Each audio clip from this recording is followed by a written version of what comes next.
Okay, welcome everyone to session number 286 of Kevin Reed's A Course in Miracles. We are at the end of our literary journey here, the epilogue. Okay, at the end of the clarification of terms. Right? Dr. Wapnick said this could be the epilogue for the entire course. Right? So let's just get into it. Right? And remember that if you are sincerely following a path of truth, right? You want to find out what truth is. Right? You're on the path. And he begins by saying, forget not.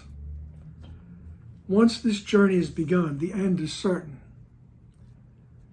Doubt along the way will come and go to come again.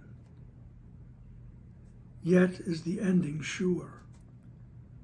No one can fail to do what God appointed him to do. When you forget, remember that you walk with him and with his word upon your heart. Who could despair when hope like this is his? Illusions of despair may seem to come, but learn how not to be deceived by them. Behind each one, there is reality, and there is God. Why would you wait for this and trade it for illusions, when his love is but an instant farther on the road where all illusions end? The end is sure and guaranteed by God, who stands before a lifeless image. When a step away, the Holy of Holies opens up an ancient door that leads beyond the world.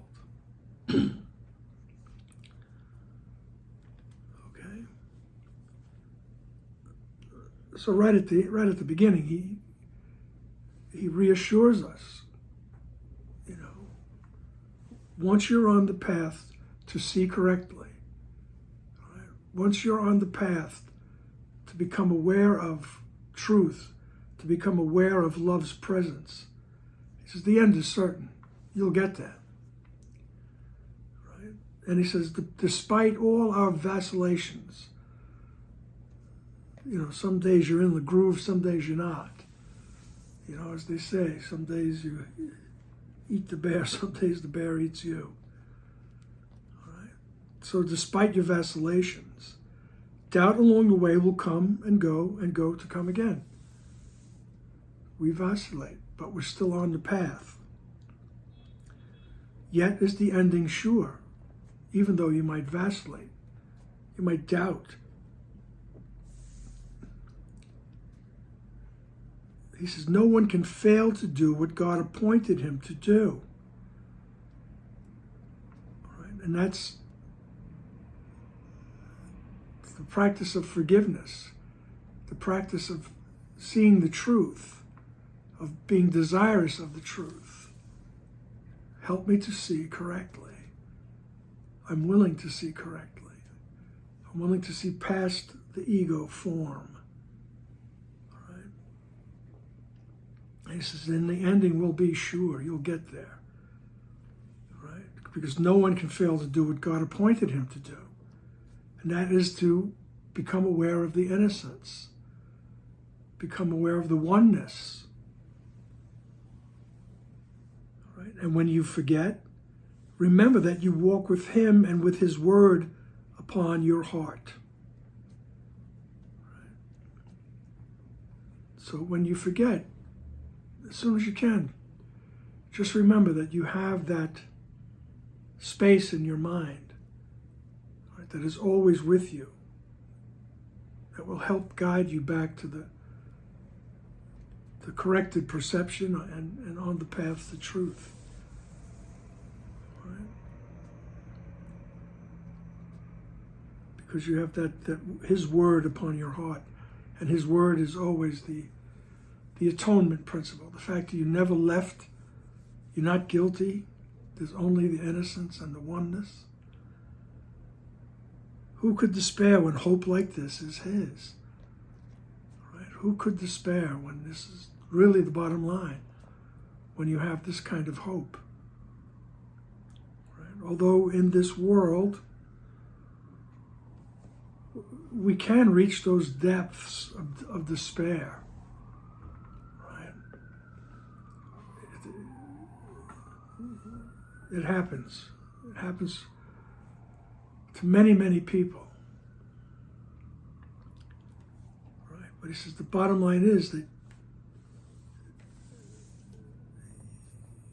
you will know, you will come to know the truth. Right? So illusions of despair may seem to come, but learn how not to be deceived by them. And the way we learn how not to be deceived by them is by you having that practice of going to the right mind and asking Jesus, the symbol of who we really are, right? Asking for help. Help me with this. That's how I'm not deceived by the ego. I'm not totally convinced that I'd be better off dead. I'm not totally convinced that,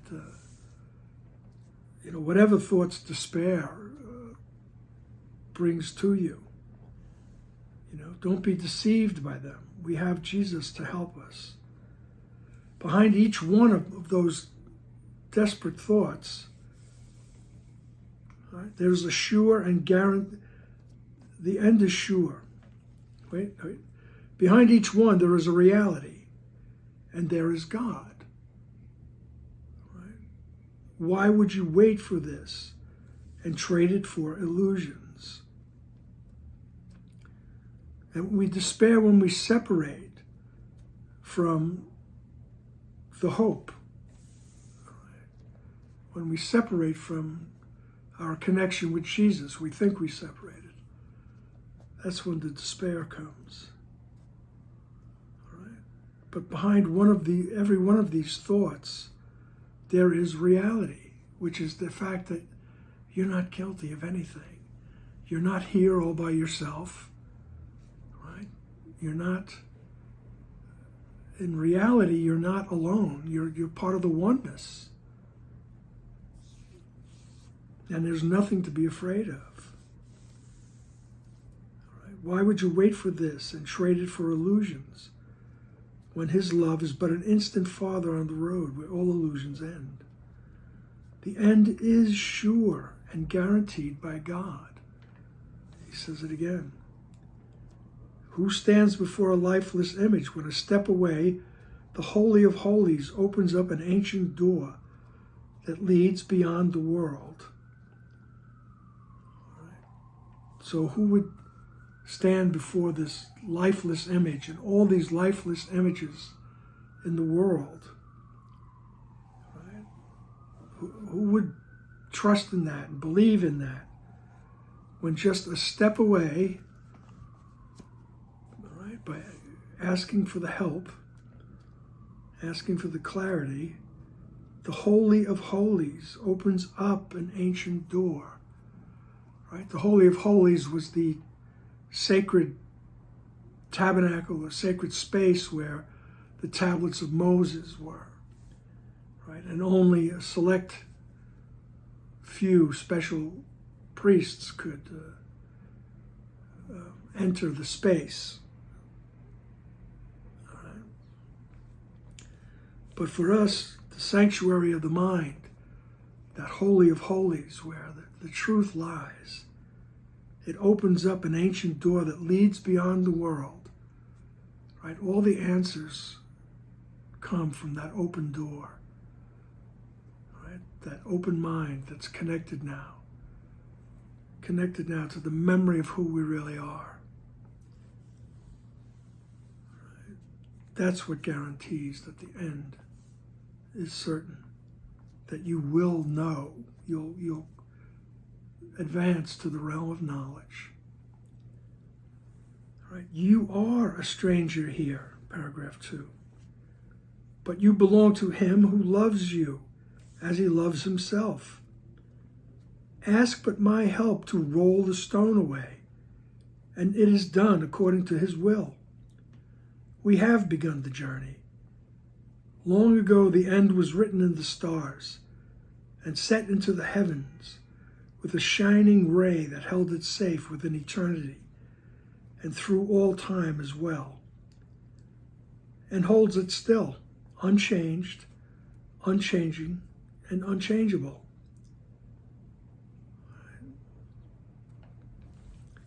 So he says, look, you are a stranger here. That's why we're uncomfortable. Sometimes we don't know exactly how to deal with everything that happens. And things keep happening and keep changing as we go on, as we age. Right? And the questions might get a little bit more intense. What am I doing here? He says, you are a stranger here. He says, but yet you belong to God. Right? You belong to him who loves you and as he loves himself. Right? Remember, this is written in the 70s. So the pronouns may disturb some people. Just ask for help with that too, that's all. Okay. He says, just ask my help to roll the stone away. Right? The stone is the ego lens through which we see everything, the ego thought system. He says, ask my help to roll the stone away.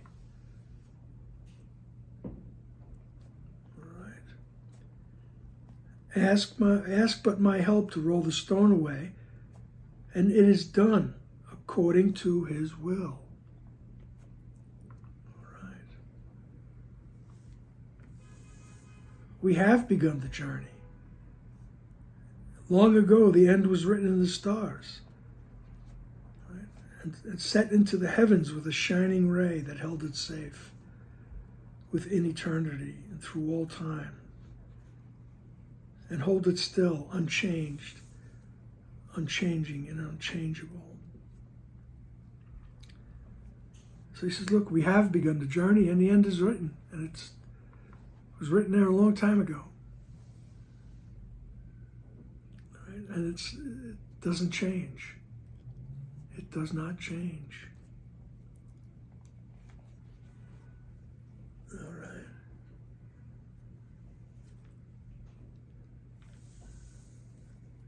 And in paragraph 3 starts off with the sentence from the New Testament when he appeared to the apostles after his death from the gospel. He said, be not afraid. All right? Be not afraid. We only start again an ancient journey long ago begun that but seems new. We have begun again upon a road we traveled on before and lost our way a little while. And now we try again. Our new beginning has the certainty the journey lacked till now. Look up and see his word among the stars, where he has set your name along with his. Look up and find your certain destiny, that the world would hide, but God would have you see.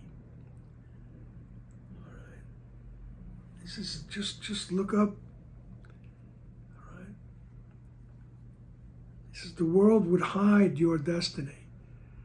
That's the purpose of this world, is to reinforce the idea that you are not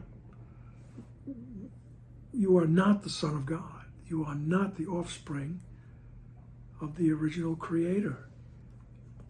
Right? You are this thing. You're separated, you're guilty of something.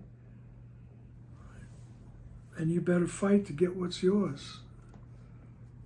Otherwise, you'll be always lacking something. That's what just some of the world's messages to us. Right?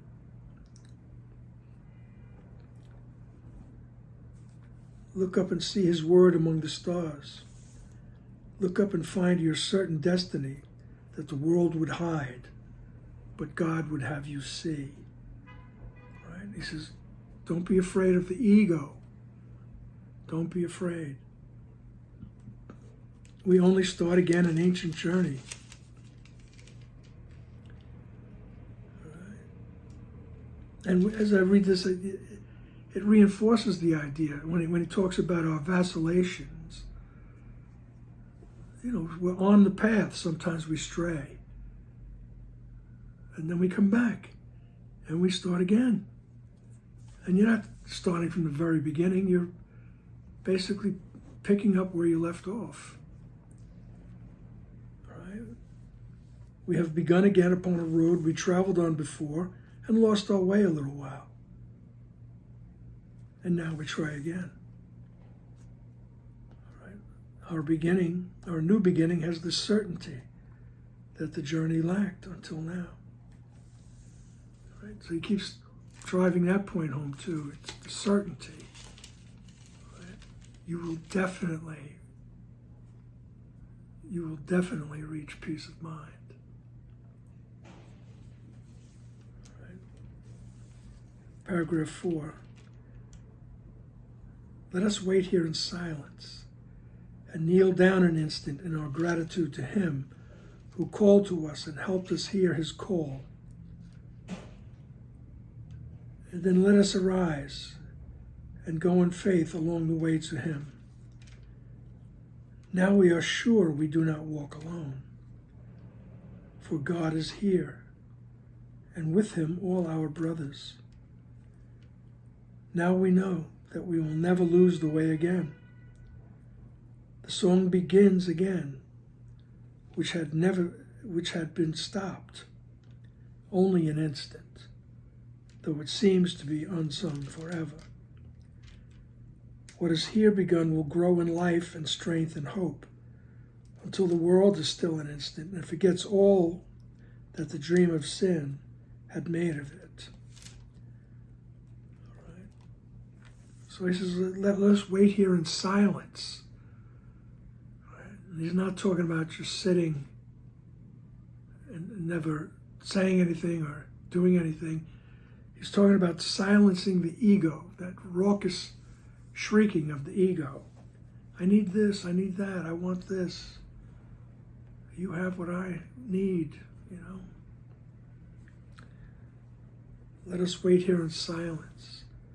And the Course helps us, it teaches us to silence the ego by being willing to see correctly, by being willing to sort out the meaningful and the meaningless. Right? So let's wait here in silence and kneel down an instant in our gratitude to Him who called to us and helped us hear His call. And then let us arise and go in faith along the way to Him. Now we are sure we do not walk alone, for God is here, and with Him all our brothers. Right? All our brothers. Now we know that we will never lose the way again.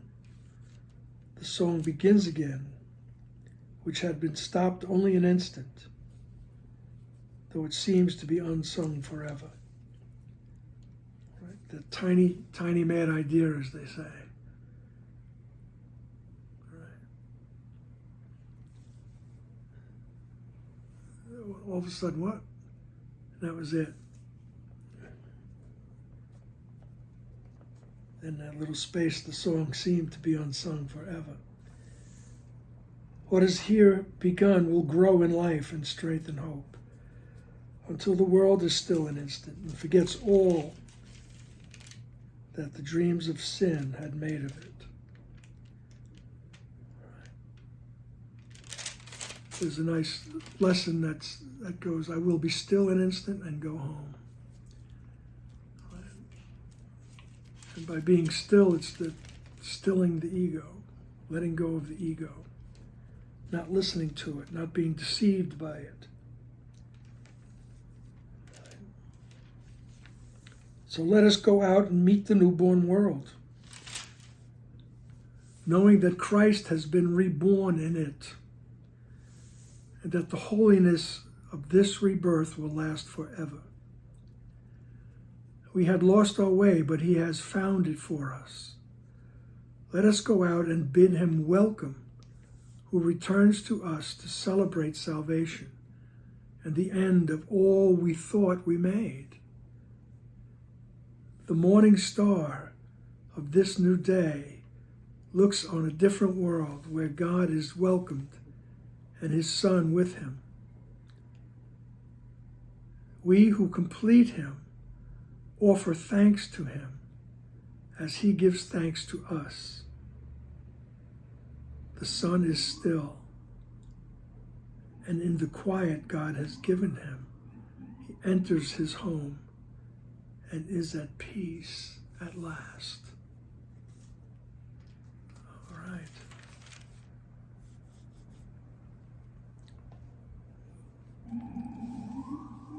So forget not, once the journey is begun, the end is certain. Right? He says, you are a stranger here, but don't be afraid. You have mighty companions with you. All right? Jesus and Holy Spirit. All right. So let us wait here in silence, meaning getting rid of the ego. And then we go out into the real world, right? When everything has been forgiven, right? And everything reflects innocence. Right?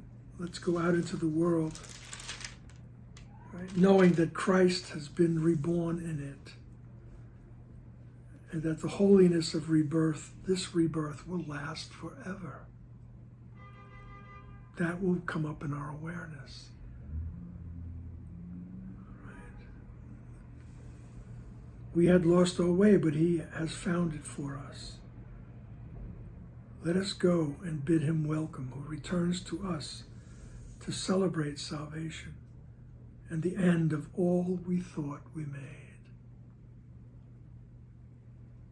The morning star of this new day looks on a different world, where God is welcomed and his Son with him.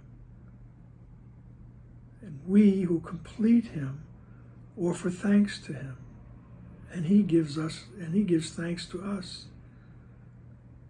The sun is still, and in the quiet God has given him, enters his home and is at peace at last.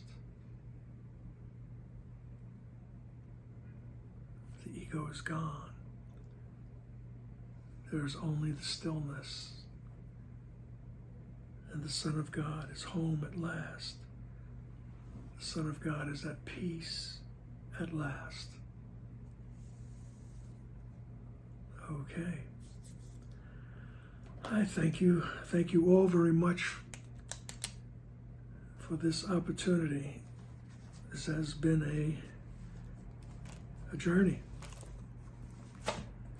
All righty then. And I'll see you when I see you. Okay. Bye now.